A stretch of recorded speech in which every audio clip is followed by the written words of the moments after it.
James 1:22. Ngunit maging mga tagasunod kayo ng salita at huwag lamang mga tagapagkinig na niloloko ninyo ang inyong sarili. Pakinggan ang salita ng Diyos ng may bukas na puso at isabuhay ito bawat araw. Napansin mo na ba kung gaano kadaling mahalin ang mga taong mabait sa atin?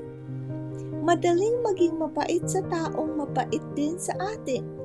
Ngunit ang tunay na pagsunod kay Kristo ay makikita kapag pinili nating magmahal kahit mahirap. Pinipili nating huwag hayaang manaig ang galit at kapaitan sa ating puso. Pinipili nating tumugon ng may biyaya sa pagmamahal. Ang pag-ibig ng Diyos ay hindi nakabatay sa ating pagiging karapat-dapat. Ito ay nakabatay sa kanyang likas na kabutihan. Habang lalo tayong lumalapit kay Kristo, lalo tayong natututong magmahal tulad niya.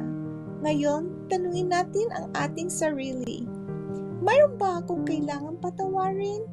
Mayroon ba akong iniiwasan dahil nasaktan ako?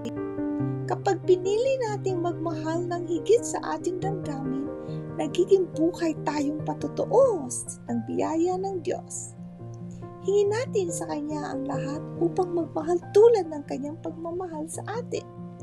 Kung nakatulong ang video na ito, mag-like, share, at subscribe para sa pang-araw-araw na encouragement at panalangin.